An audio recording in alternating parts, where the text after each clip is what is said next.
Good morning. My name is Malcolm Young. I'm the Dean of Grace Cathedral, and welcome to the Forum. Every year the Cathedral has a different theme, and our theme this year is the Year of the Body. And when we chose this theme, we were thinking about all sorts of bodies and how we treat bodies, and especially we talked about how we treat the bodies of immigrants.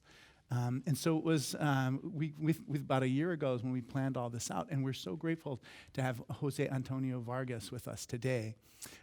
He and I have grown up, and all the things that happened in my life that were that were my biggest and scariest events were in parallel with yours, but yours were just like off the charts how scary they were. Oh. And mine were like this scary, and yours were like this scary. I moved to California when I was 12. My mother was an immigrant, my mother was an immigrant from England, and it was very easy getting her immigration status. But anyway, our guest today is a Pulitzer Prize-winning journalist, Emmy-nominated filmmaker, and Tony-nominated producer. He's a leading voice of the human rights for the human rights of immigrants. He founded the nonprofit media and culture organization Define American, named one of the world's most innovative companies. An elementary school was named after him in his hometown of Mountain View, California, in August. And he's the author of the best-selling memoir, Dear America, Notes of an Undocumented Citizen, which I recommend very highly. And I think it's one of the most important books that you'll read this year. Please join me in welcoming Jose Antonio Vargas. Thank you.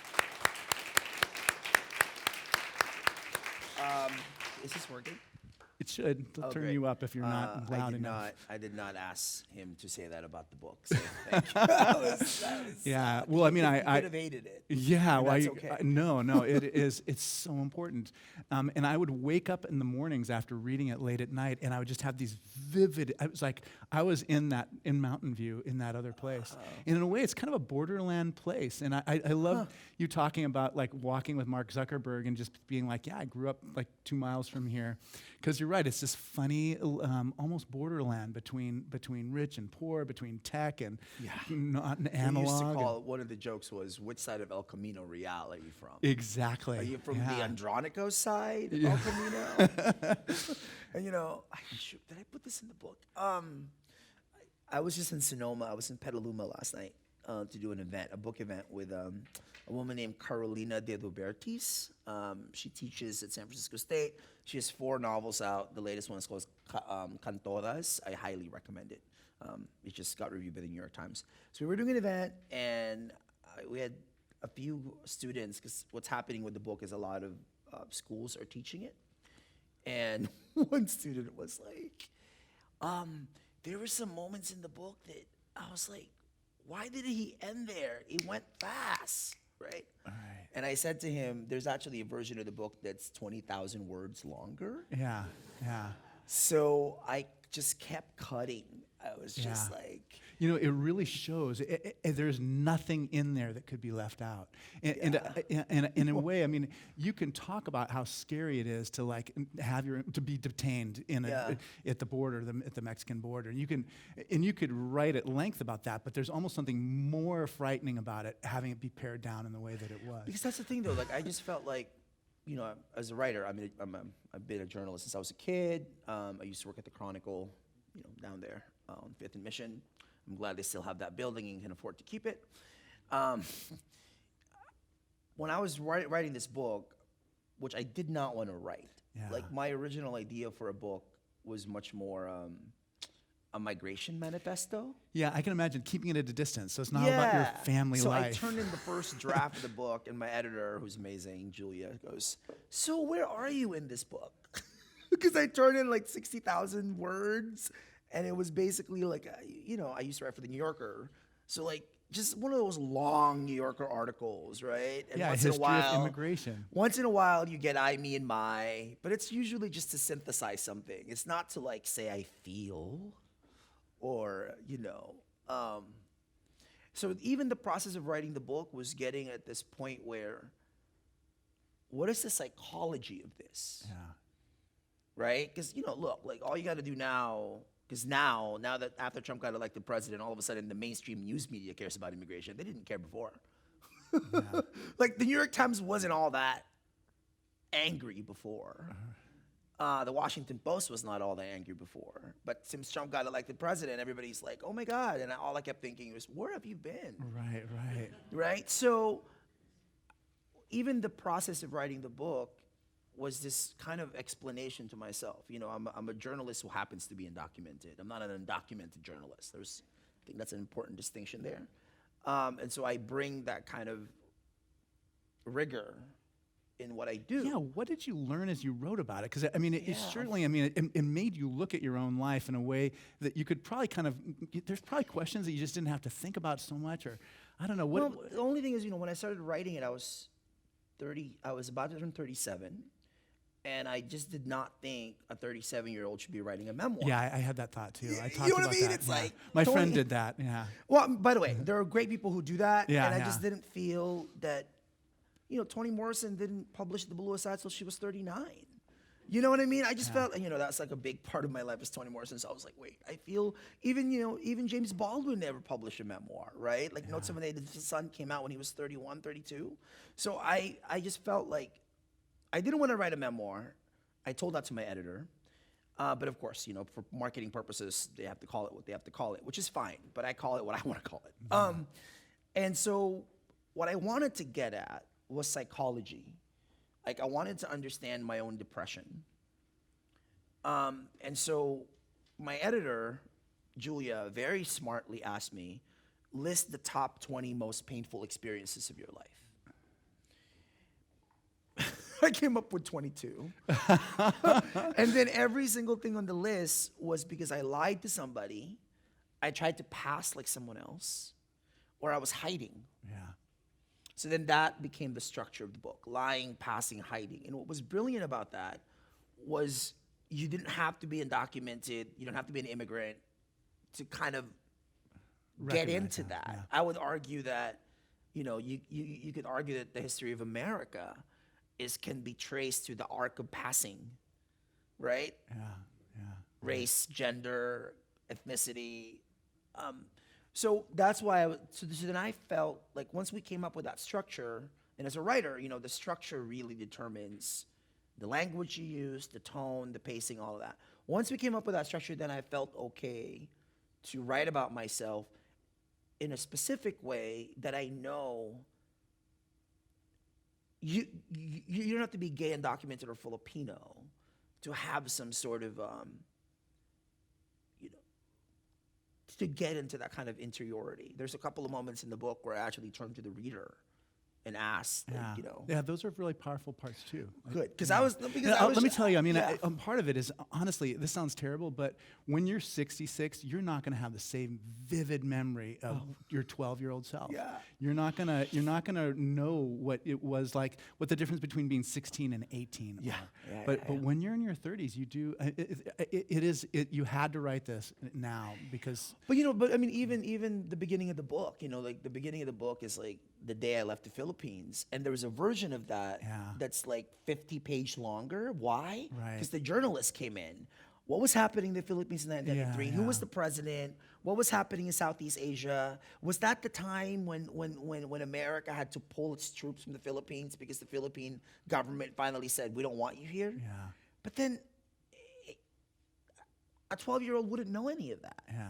Right? And so I had to like honor the fact that, one of my aunts was like, it was almost like you were kidnapped, you know? So that was the experience that I wanted to kind of, and then even as a journalist, facts, right? And so what was the airport like? Well, how many flights were there? What was the name of what were the stewardesses?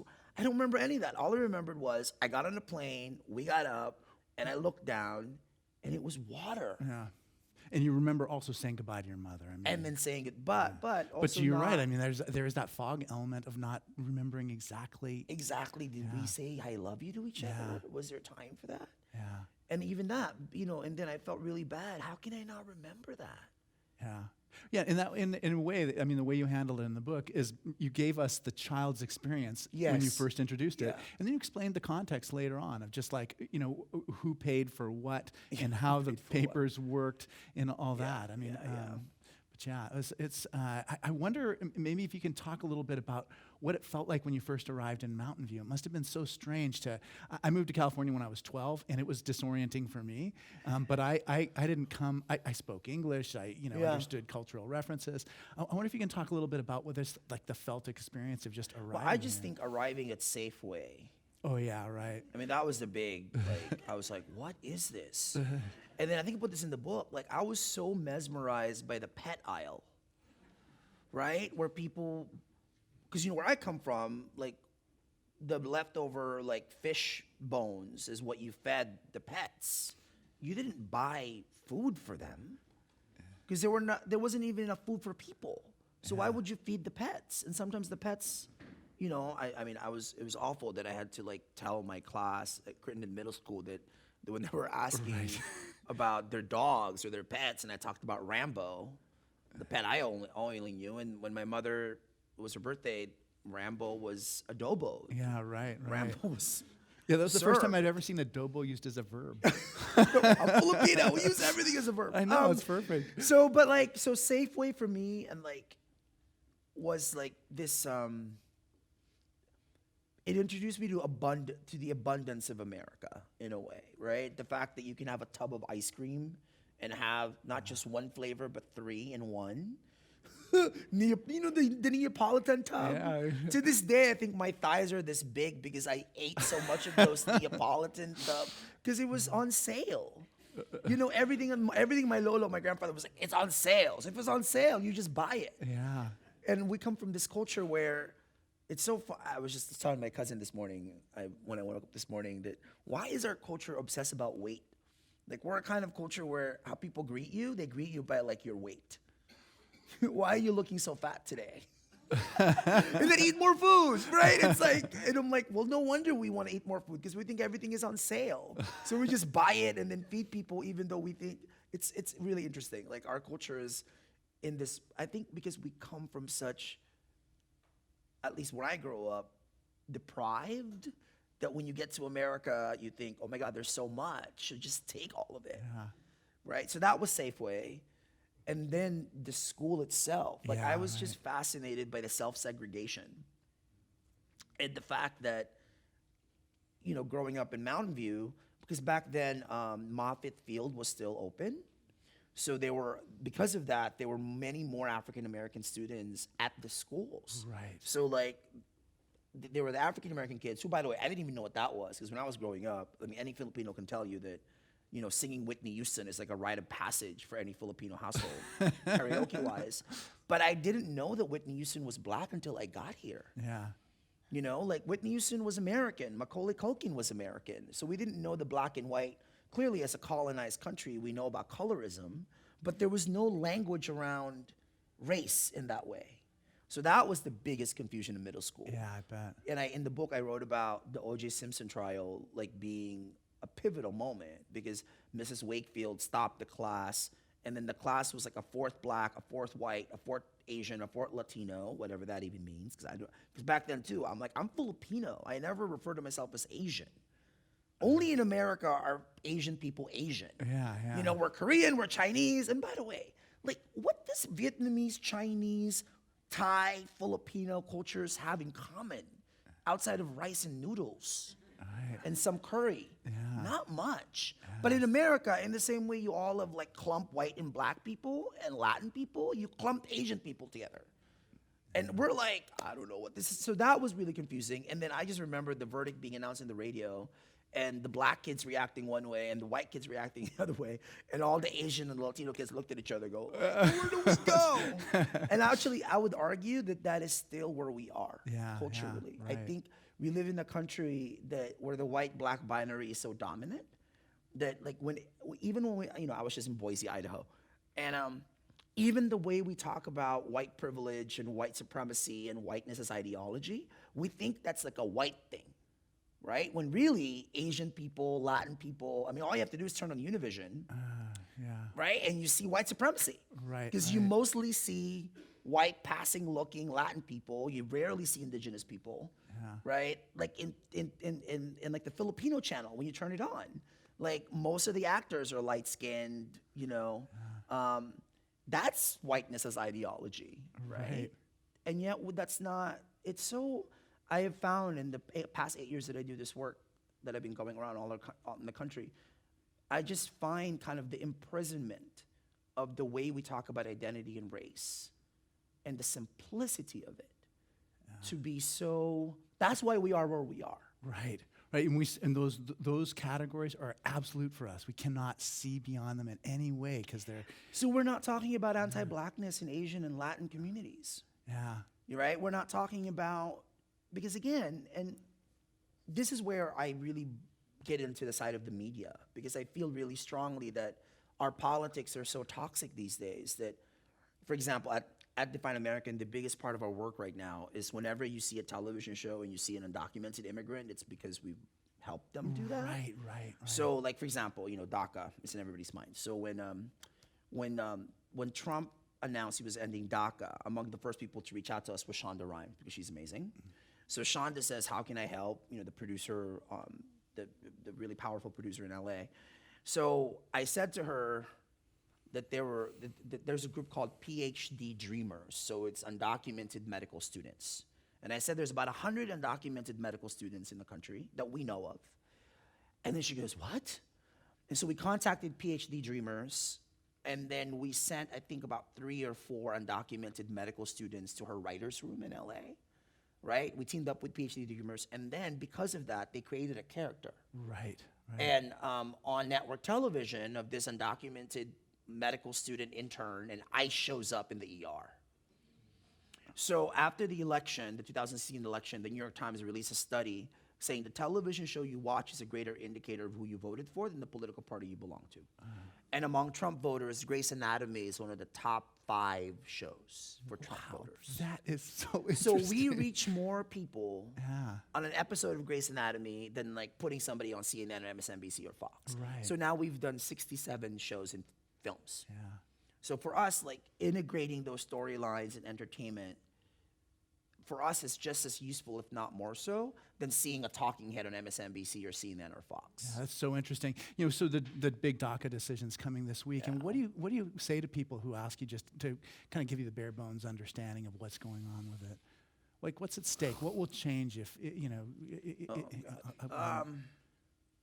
So let me just preface this by saying I was about 3 months old to qualify for DACA, right? Yeah. So you came out of the age range. So it was up to 30, and you were 3 months too I was old a for dreamer it. before there was a Dream Act, basically. Right? So I'm like an old, I think the phrase is elder dreamer. But by And I 3 love months. that, elder dreamer. But, thankfully I'm Asian and we age well. Maybe that's God's way, I don't know, Yeah. I'm trying. So, DACA. I'm getting nervous because I'm not sure if the Supreme Court is going to go our way, given the political environment. Yeah. And clearly, of course, we need to. So Tuesday, the DACA hearing is happening, and I know quite a few people who are going to be in D.C. for the hearing. Yeah. And what I'm worried about is the lack of courage to be creative. Let me explain. So as we know of, there's about 700,000 DACA recipients that we know of. Although I have to tell you, in California, when DACA was first introduced, one of the hardest things to do was get undocumented Asian people to apply for DACA. Just the level of shame and the level of kind of fear in the Asian community, the API community is so strong that getting people to apply was hard. So we don't really know if there's only 700,000, right? I mean, I meet so many DACA recipients that are not what people who would think are DACA recipients, meaning undocumented black, undocumented white, because usually they're not. Yeah, even and part there's of a the reason equation. for that, and you There's a don't reason want for that. going to the government and saying this is where I live, This is and where I here's my live. address, and get my picture on the ID, and these So are my parents. let's get specific. So Tim Cook says that there's over 400 DACA workers at Apple, and then Tim Cook says, "I will do everything in my power to protect them." That was the headline. We live in a country of headlines, hence the president. I read the headline, I read the article, and as a journalist, I'm looking for details. So what does that mean?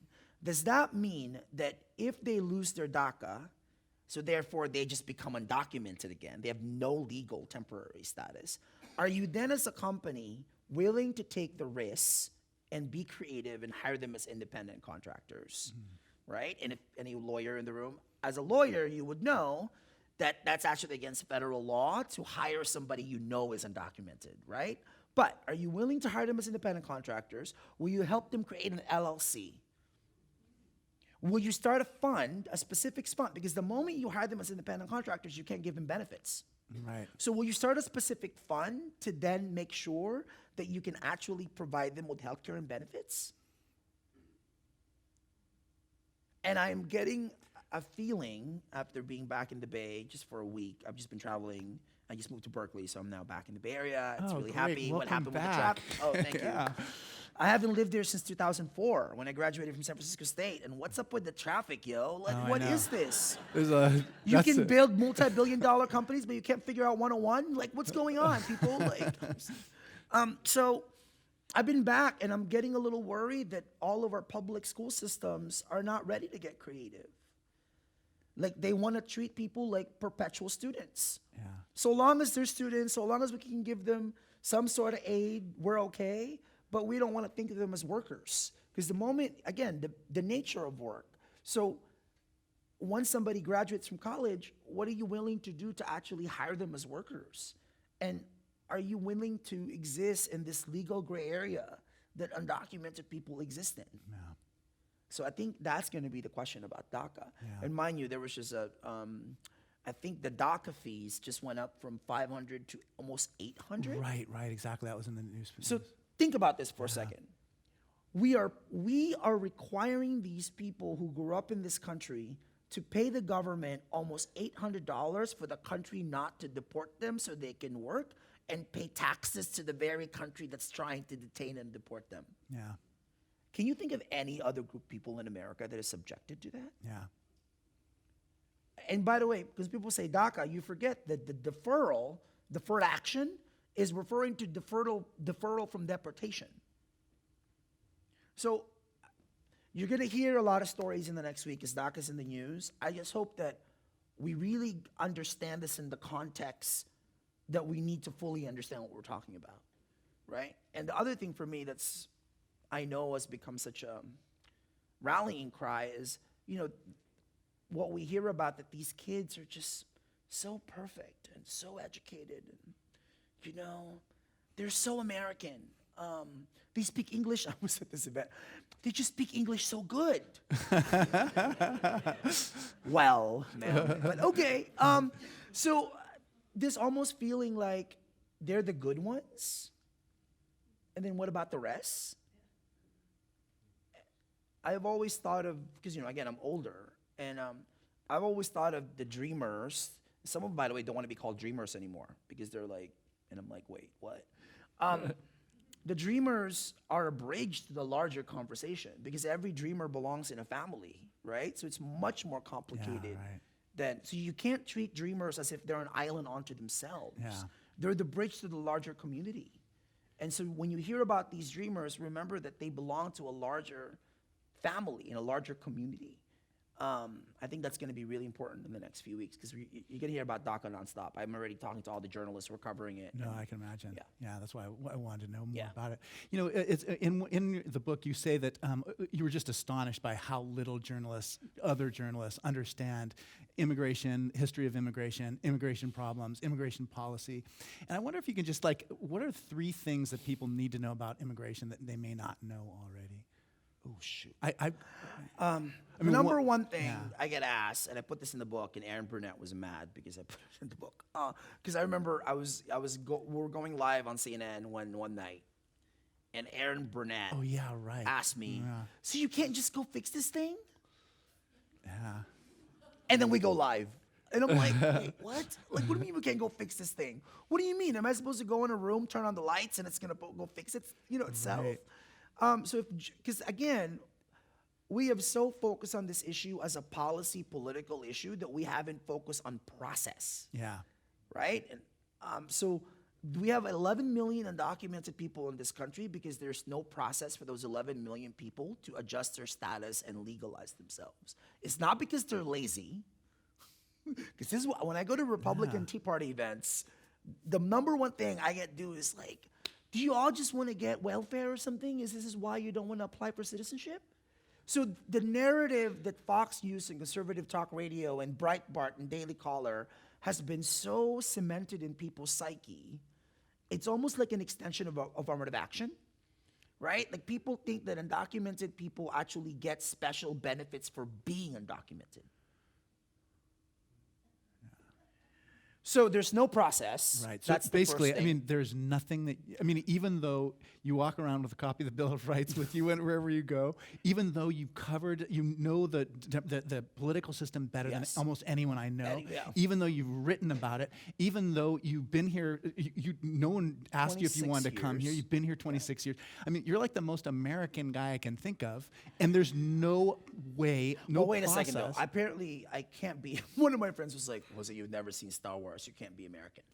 I'm sorry, I haven't. I haven't seen Star Wars. I've seen Golden Girls every episode memorized. Golden Girls. It's on Hulu. It's amazing. But yeah, but there is no. I mean, so there's There's no law, there's no process, there's no form to And fill what out. I tell people though is, if someone like me, with the resources that I have and the network that I have, if I can't figure this out, how do you think other people who don't have the resources and network can exactly. figure it out? Yeah. So clearly have lots of lawyers. Well, even that you have a family. I mean, you're the one person in your family. So here. yeah, so there are 30 Filipinos. Did you all know this? So there's 2 million Filipinos in California alone. Yeah. There are 4 million of us in the country that we know of, and 2 million just in California. We're the largest Asian group in California.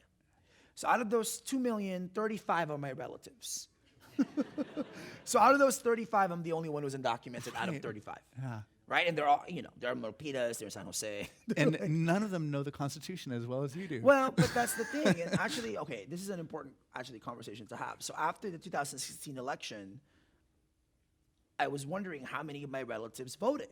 So out of 35, 18 were eligible to vote. Out of the 18, how many voted? What would you? Yeah. Who said 3? A little higher, 5. Yeah. So, and I'm Facebook friends with all of them. Yeah, So I was like, right. wait, what? Like, I was reminding you, I was texting you, like, why didn't you vote? Like, Yeah. And so I called my aunts and my uncles and my cousins, and one of my aunt who lives in Santa Clara, who used to work at Silicon Graphics. Remember Silicon Graphics? Yes, I do. It's where Google used Where to be. Google used to be. So my aunt goes, Ton, that's my nickname, Ton. I have a Camry. She drives a Toyota Camry. I bought a house in Santa Clara. Now it's an expensive house. Yeah. I sent your cousins to school, 2 cousins. I'm done. So this notion of America as we consume, right? And we work. And that's the thing that, because I was judging my aunt, right? When we were talking about this, and in 20 minutes into the conversation, she goes, Ton, we're just here to work. They don't really want us here. We're just here to work. And she's a naturalized U.S. citizen. Yeah. So again, this idea of what people of color who are not, It's about belonging. it's about belonging. Yeah.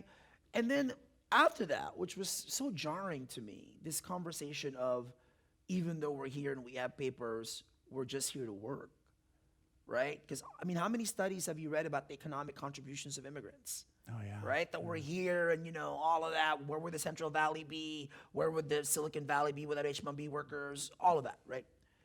And then getting even deeper into it, my aunts and my uncles, like my aunt Helen, who's a hotel, she cleans hotel room. She works at a hotel in San Jose. Helen is her name, and she's a green card holder. And for the past 3 years, she's been eligible to become a U.S. citizen, naturalized. So I've been asking her, Aunt Helen, let me pay, because citizenship process it costs money. Yeah. And I've been asking her, please be a citizen so you can vote. Let me pay for the citizenship, tests and the process. Oh, hindi na, wag na. Don't do it. Why not? Oh, again, this idea that we're just here to serve you.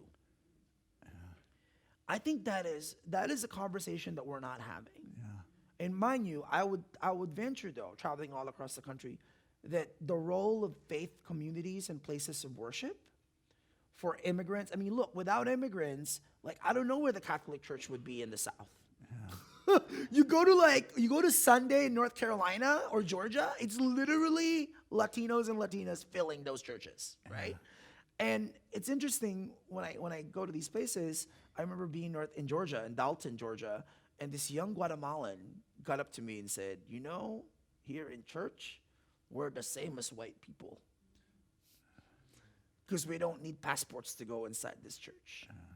So this feeling of the church is the place where people can be full, right? I think is fascinating for many reasons.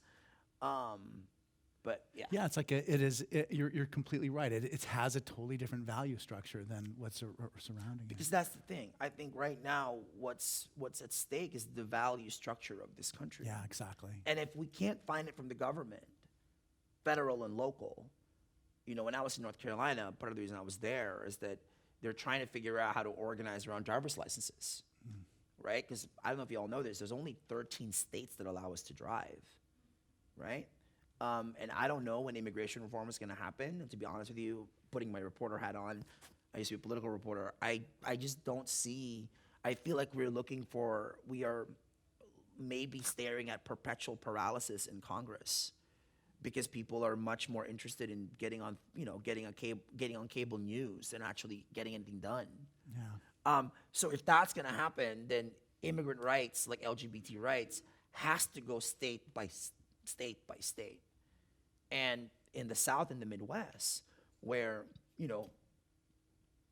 I'm privileged to have been from the Bay Area. I mean, clearly we're not perfect. We have our issues, right? But to be undocumented in California, in the Bay Area, is a completely different thing than to be undocumented, in Mississippi, Georgia, North Carolina, Alabama, Tennessee, right? And this is when I'm like, man, I wish there was a Martin Luther King around, because I'm not sure Martin Luther King would stand for the state of Georgia, his home state, treating undocumented students the way that they do, the University of Georgia system. It's awful. Yeah. In North Carolina specifically, for example, community colleges. So many kids can't even go to community colleges because even the law, because there's the law and there's the culture that the law perpetuates, right? So this culture of, we don't want you here. It's so heartbreaking. I mean, even just reading at every step of just like, how vulnerable you are. You write about that quote Truman Capote and saying, when you're outside the law, you don't have the law's protection. And I just, think of I all always the wanted ways. to quote Truman Capote. So And I'm it glad did that it. was It made it. And it was, everybody remembered it. That chapter, by the way, in the book called The Master Narrative. It's called Yeah. The Master Narrative after Toni Morrison. Yeah, but don't say too much about it because I'm preaching about that tonight. Oh, you are? Yeah. So Wait. just leave it. Can I? When are you preaching this? At 11 o'clock. Really? Yeah. You can sign a few books and then come up afterwards. Okay. Because I'll send you the manuscript. I would love, because I actually think what we're living through right now, individually and collectively, is rewriting the master narrative. Yeah, totally. That's the title of my sermon, is Get the Master Narrative. See, you had an effect on somebody. Huh? How amazing is that? Yeah, I've got it right in here. See, but See, there it is. And you're like in the that was the hardest chapter to write in the book. Oh, how funny, because it was one of the most powerful ones. Oh, thank you. Yeah, it was really. That was really, because I was like, how do I honor? Because that's the other thing too. I think in this country, we know so little about ethnic studies. Thankfully, in California, it's becoming a real movement. That when I was growing up, the only way to understand myself was to read Toni Morrison and James Baldwin. Because in many ways, I think they gave me permission to even ask myself what Filipino was, what Asian was. Yeah. And when you look at them, I'm the crazy person when I go to a library and or a bookstore and I see the sections where they put Toni Morrison, because they put her in the African American section, right? And I'm like, wait, she belongs next to Faulkner. Yeah, like, why didn't you put her next to Faulkner and next to Mark Twain? Yeah. Right? And this idea, now I might get canceled for saying this publicly. Like, I don't know anymore. Like, I'm gay every day. Like, I don't need June. Yeah. I'm Filipino every day. Apparently, October is Filipino American History Month. And April is Asian American Month. April. So, like, this idea that I understand why we do it, why we have certain months for certain groups. But I think we may be coming at a time where, I want to celebrate Black History Month every day not just in February. And why is it the shortest month of the year? By the way? I'm like, what is that about? I think that's kind of weird. You know what I mean? Like, I don't, and then even, Dolores Huerta. Like, how do we celebrate all of these people that, I was fortunate growing up in Mountain View, that my history book for U.S. history as a junior in high school was Howard Zinn. Oh, yeah, right. Yeah. People's history. People's history. That was my history book, right? Under Mr. Farrell. And then when I moved to Washington, D.C., I remember, I think I was talking about Ella Baker or something in like a political meeting that I was having. Because, the Washington Post was like mostly white people. And you couldn't swing a purse without hitting somebody who went to Princeton or Yale or Harvard or whatever. And I was talking about, the black vote. And all of my older colleagues didn't know anything about Ella Baker, right? Didn't know anything about Fannie Lou Hamer. And I was like, what did you all study in high school? Didn't you go to Harvard? And then when I said what my history book was in high school, they're like, oh God, Jose, are you a socialist? I was like, what? So I didn't realize that I came from such a left, progressive place. And sometimes I wonder, is left and progressive, is that like shorthand for proximity? So when you have proximity and access to people who don't look like you, who don't have the system of reality that you have, right? Like I remember when I was going to college here at San Francisco State, my neighbor across the hall, when the Mission was affordable, was like this black performance artist who was a drag queen at night, and like she was one who informed me about, transgender rights. And I'm not a progressive. I'm a progressive because I grew up with people and live with people in which these laws are not theoretical or abstract. They're like real. Then they become shorthand because most people, because now that I've traveled across the country, I was really shocked by this. This was the shocking, I think that was the most shocking thing in your book for me, was the percentage of white people who have nothing to do with... 3/4 of white Americans me. live in places that are predominantly white, right? And we did the study with MTV, and 90% of white people mostly have white friends. Yeah. So the media you consume dictates how you see us. And that's why representation is so important. Yeah. But also I kept thinking to myself, like, here we are post-1965, post the 60s. And, when President Trump talks about a civil war, I actually wrote a memo, because I've done now 1,800 events in 49 states in 8 years. About a third of those events have been specifically with Republicans and conservatives. Because I feel really strongly... this is my journalist training, I think. Like, I've always wanted to understand why people believe what they believe. Yeah. And I remember when I first started doing Tea Party events, people on the left would be like, why are you wasting your time? Why are you going on Fox News? Yeah, I mean, it just seems scary to me. What?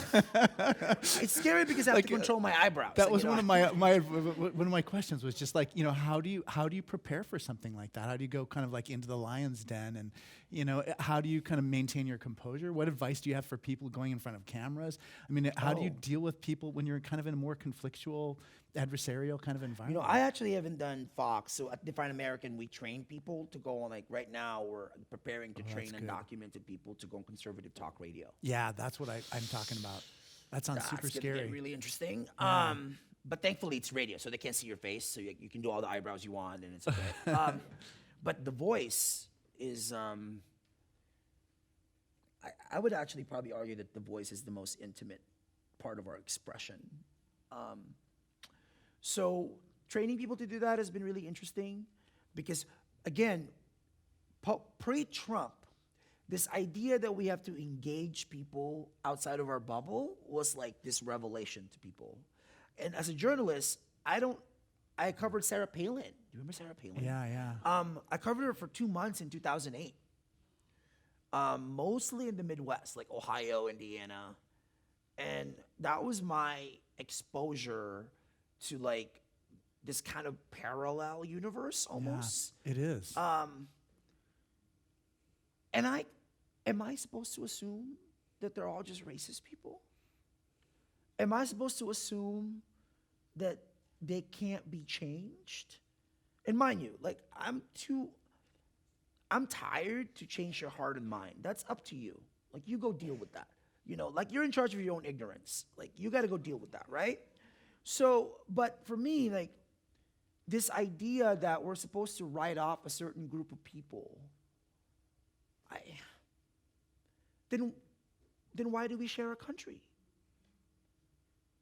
Are we supposed to just all secede? So this idea of, like, communing with each other. Yeah. We have a community crisis, I think, in this country. And a lot of it has been because I think we have been so natured. It's been part of our nature to, and social media made it worse. It's not social media's fault. Social media made it worse because now you're exposed. I remember when people started unfriending their friends on Facebook because, like, they're Republicans or whatever. I'm like, you just found out? Wait a second. Are you telling me that you've been friends with somebody for 21 years and you just found out? Like, what is that about? And you're going to blame Facebook? Why is that Facebook's fault? Right? Like, wait, like, why? That was definitely a question I had, though, too, because I mean, there's a way in which you came of age, and kind of like when I was the kid, Yeah. Fox News didn't exist, and you came of age with Fox News, Yeah. and you kind of grew up with social media being introduced, and I was one of the first journalists to cover social media. Yeah, exactly, completely. You were like an expert, and you didn't even need to know very much to be an expert at that time. Do you know what I mean? No, I didn't. But I wonder what you can say about that. It's just like, in some ways, I feel like we haven't really learned how to use it properly yet, or we haven't figured it out yet. It's too new for us to, and it's just causing these cataclysmic. This is why I think Zuckerberg, who I've known now since 2007, I met him at the White House Correspondents' Dinner, and, you know, nerd prom they call it, and I was a political reporter, so I had to go. I got to go, and I was so stupid. I think the first thing I said to him was, "Oh, you're not wearing flip-flops." And he Real glared shoes. at me. I was like, you know, Zuckerberg is going to prove his job is way harder than Bill Gates and Steve Jobs. Yeah. Right? Because Yeah. he's dealing with people's psychology. He is, and that's why I'm fascinated with how he himself evolves. Like, how is he being informed? Like, how you know, you also have to remember, I wrote a big profile of Zuckerberg, that's why I know a lot of the background stuff. So, grew up in Westchester, went to Exeter, went to Harvard, dropped out at 19, and moved to Silicon Valley. That's it. Right? And so, who informs and what informs the system of reality? Yeah. Right? You know, when I hear him talk, I just feel sometimes it's just he has this flat-footed idea that you're just going to have these neutral spaces, and they're just like, there's nothing in my life that tells me there's anything neutral anywhere. Do you know what I mean? It's just like, and so you can't just say, well, it's like a bulletin board, and people put up whatever they want on the bulletin board. It's like you're responsible. But this is where, you know, I don't know how you teach AI cultural sensitivity. Yeah. Like, I don't know how you teach AI history. That when you say certain code words, it's going to mean something to different groups of people. Yeah. Right? Yeah, human And culture is human that's culture, nature but of human I culture. really feel emotional intelligence in general is what we, you know, there's so much emphasis on STEM, and I get that. But where does emotional intelligence play a role in this? Yeah. Where does the arts and the humanities play a role in this? Yeah. Like, how do you teach people to be human? Yeah, Right? and that's a huge part. I mean, I don't know if you felt like in Silicon Valley, but I mean, just like I just got back, so I'm still like. Well, when you're actually- down there, it's like everybody's been in computer science classes their whole life, and they don't know who like Plato or Aristotle is. Do you know what I mean? But they're like, and whenever they want to talk about some philosophical thing, they talk about Star Wars, which is why they think you're not American. I've never seen it. I'm sorry. I just never. We have a you know. practice of taking questions on note cards, and Rebecca Oh. Nessa will collect the questions, and then I'll read the questions to you. But so I'm working on a couple of projects now. Your next book? I'm doing a play, a book, and Yeah. a TV show. So I'm just Okay. like doing different things. All at once. All at once, because creatively, I just want to be able to like be fluid Yeah. and borderless. Borderless. I like that. If I can't leave the country, my work has no borders. It can go anywhere. It's the one thing. That's the thing. Right? So I was driving from Berkeley, stuck in traffic, because that's what we all do. Going on 101 to Daly City to go to the Filipino store that I love. So I was going, and I saw this billboard that stopped me. Data has no borders. Have you seen this billboard? I've seen that billboard. I was like, are you kidding me? Is this a joke? I actually thought maybe it was like magical thinking that it like just appeared there, but it was real. I took a picture. I was like, what? Like, so we live in a town. We live in a region which apparently now is the most affluent region in the world, in which data has no borders, but people do. So what is that about? Yeah. So like the fact that the iPhone can be manufactured in China and delivered to Cupertino, end up in New York where I buy it. The fact that corporations have no borders and your money has no borders. So while we're doing that, we are facing what? The largest migration of human history. 258 million migrants in the world. Climate change is going to impact that a lot, right? To me, the Me Too movement is so important because I'm just hoping, though, that we get to a point where the intersection of the Me Too movement and the immigrant rights movement meet each other, right? So then what does that mean? Like, what does it mean to have a world, we talk about master narrative, how do we recreate those borders in our minds? And when people, I've been going all across the country because this book has been assigned to schools, and I was doing this event in Louisiana State University in Baton Rouge. Every freshman at Louisiana State University had to read the book for the summer, which was interesting. Yeah. I went there. My publisher was like, Jose, they bought a lot of books. You have to go. So I went. And so we did a convocation, and this guy goes, so, Mr. Vargas, do you believe in open borders? Because, he's 18. His whole life, parents watch Fox News. I interviewed him while we were talking on stage. So he opened borders. And I said, wait a second. The borders have always been open, so long as people in power and have money determine what those borders are. Yeah. Right? How did you think the country got founded? What was manifest destiny? Yeah. What is white man's burden? What you call globalization, what does that really mean? Yeah. You mean your products can go to places, right? Yeah. But what about people? And then we're making this assumption that you open the borders, everybody's gonna come. Wait a second, no. You wanna know why? Because it takes courage to leave. It takes courage to go to a place that you don't know. Yeah. And that's what makes this country special, because it attracted courageous people. Yeah, and that's one of the most powerful things about your witness too. Is just that it's colonialism that we're seeing. It's not like everything just started sui generis like 10 years ago. No. This is the colonial legacy of so that to me is the kind of interrogation that we all have to really. This is why challenging what you learn in history and how you even look at migration in this country post 1965, right? People are coming here, at this phrase that we are here because you were there. That's why we're here. Yeah. Right? Like, we are here, Filipinos, because America intervened in the United States in the 19th century. For 50 years. That's why we like Spam. Yeah. Right? So I like Spam too. Well, apparently it's not that good for you. So I just don't care. It's just a delicacy. Yeah. If I had a plate of Spam right here, I couldn't hold myself back. But we have some questions. Oh, great. All right. Mountain View School District just named an elementary school after you. Congratulations. How do you feel? I was so psyched about that. I remember reading about that. But where's the school? Smack between LinkedIn and Google. Oh, great. That's great. Metaphorically. But you know what, though? It's been so strange because it just opened in August. When they first contacted me about it, I said to the superintendent, I'm not dead yet. Shouldn't somebody assassinate me first before you all do this? Yeah. By the way, if I don't joke, it's over. Yeah. Like, if I can't laugh at this, it's too. Yeah. And then I said, can you legally do that to someone who's not here illegally?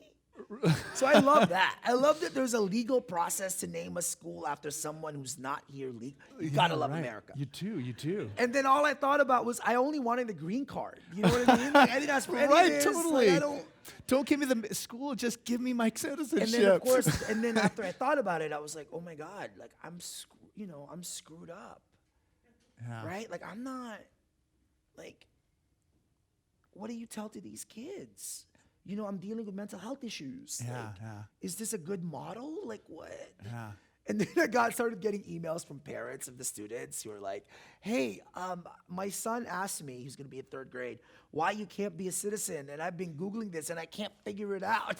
Oh, wow, funny. So like, but then I started thinking, this may be a good idea. Yeah. Because all those parents that now have to Yeah, figure right. out, how do they explain to their kids, you know, what is the citizenship process? Yeah. You know, how does someone become a citizen? What is an immigrant? Like, so it's been surreal. I can't imagine a greater honor than that. I just hope that I don't screw up majorly, that I would embarrass the kids. They're like, oh, I don't want to go to Jose Antonio Vargas Elementary School. This guy sucks. And then I'm starting to think, oh man, what's gonna happen when their parents let him go on Instagram? You know, like, and then I started curating my Instagram. Don't say the F word. Like, you know, I used to cover cops when I was at the Chronicle, so I got a potty mouth because of the cops. Yeah. And so I had to like watch my language. I visited the school a couple of times. What's the mascot? Oh, golden owls. Oh, I love that. I love that. That's perfect. Well, that's I like your was spirit expecting, like, animal. Eagle, whatever. And the kids voted, and I think they looked at my picture and like eyebrows. Owls, you know? So I'm collecting like owls now. Yeah. So, your fluid mind is a revelation. Thank you. Please give me an assignment pre-2020. So I don't know what that assignment is. So Thanksgiving is about to come. Great. You can go to our website. You can download our gift guide to uncomfortable conversations. So when Thanksgiving happens and somebody says what they're going to say, do not walk away. So how do you stay on the table and deal with your relatives and friends who are going to say, you know what they're going to say? Yeah. Right? So that, go get, you know, before you get on social media and tweet at strangers, go deal with your friends and family members. So that's the big thing. I like that. That's a great assignment. Even educating people on the fact that there's no legal process for undocumented people. So on our website, we also have this thing called the Game of Getting Legal. It's also a PDF. You can download it. It actually shows people why there is no path, like why it's so hard for people to find a way to adjust their status. So even, for example, so people are like, why can't you just get married? Not that I'm seeing, well, you don't need to know that. But so after I came out as undocumented and revealed my undocumented status, part of the reasons why the lawyers didn't want me to do that was because I admitted to all the fraud I committed, to the laws I broke, right? So the fact that I claim to be a U.S. citizen when I'm not, that's the highest offense under the immigration. I did not know that. I didn't know. So because of that, I can't even adjust the status even if I married somebody. I'd have to get a waiver for that, right? So that's why even marriage is not a solution. The only solution that my lawyer, and again, I'm privileged, so like I have like a really good lawyer. And one thing right now that my lawyer is asking me to consider is asylum. Wait, am I supposed to talk about this publicly? I don't know.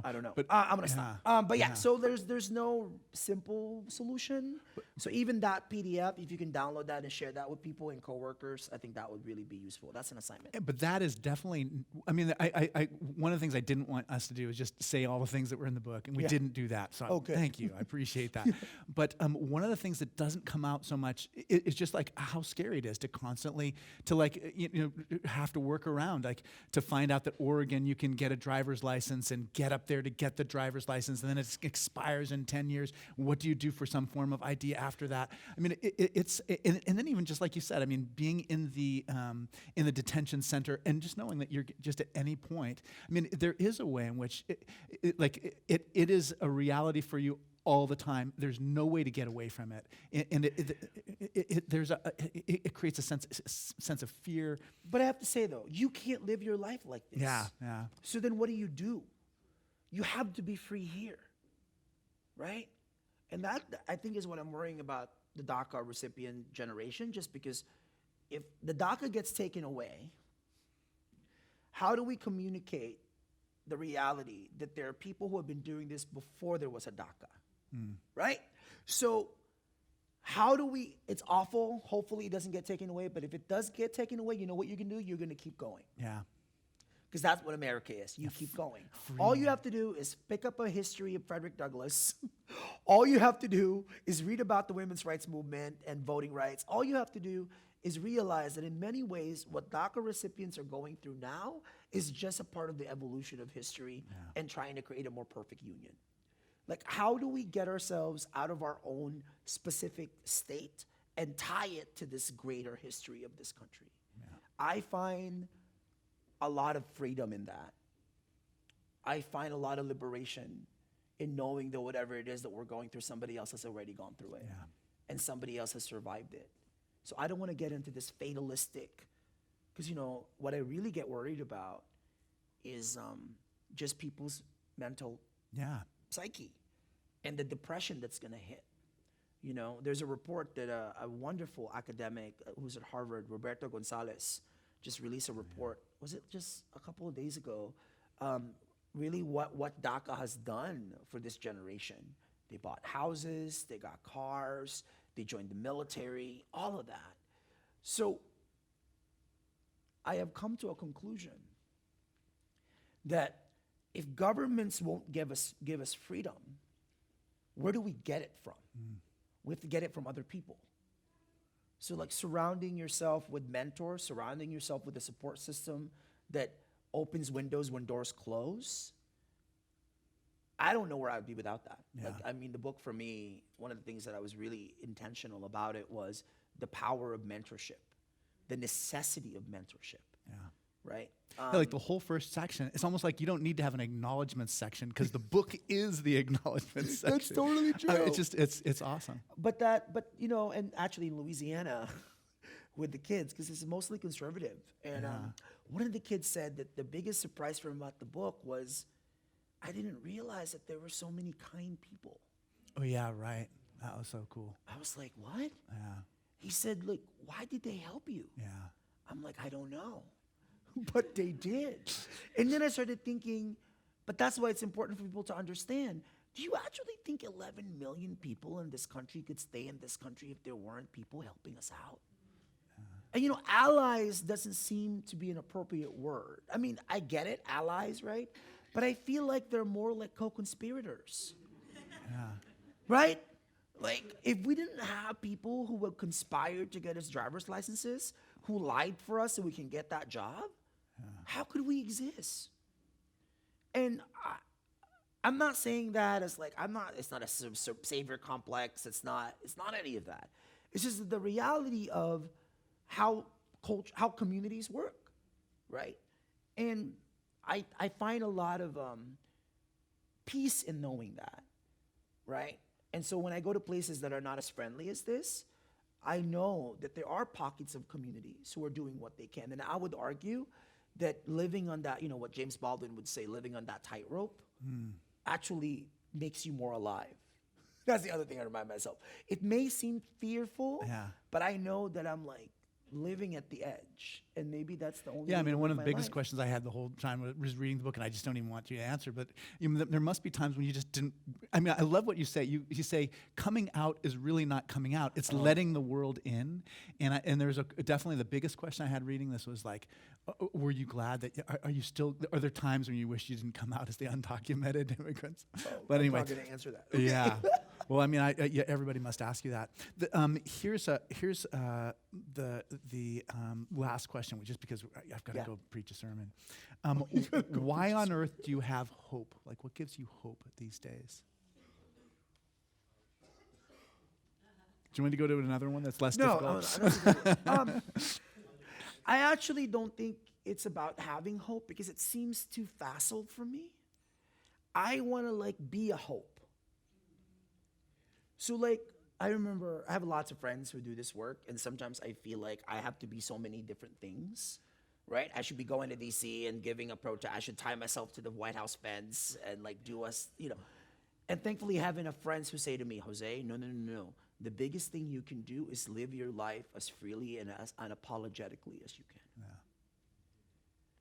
So having hope for me means being free to know that I can live my life knowing that my life cannot only be dictated by pieces of papers and laws that haven't even passed. So that to me is being hopeful, right? And I think if all of us can do that in whatever way, then I think we create that community that gives people space to claim themselves even more.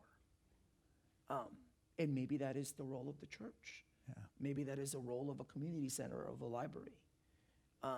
But thank you so much for having me. Yeah, I know you no, gotta it's give the been sermon. great. Looking at the I clock. do have to give the sermon. Yeah. Thank you so much for coming. I want to hear that sermon. So we will be having, next week we're having as our guest Peter Munson. He's been walking across the country to raise money for his organization that serves 6 million children. You're welcome to join us for the 11 o'clock service. If you can make a gift, we have a little gift box there. And I'm so grateful for you out in the world. Thank you so much. You Thank you do for having give me hope for the future when I think Oh. of, that you're out there and doing your work. So thanks for your ministry. Ministry. Yeah, that's what it is.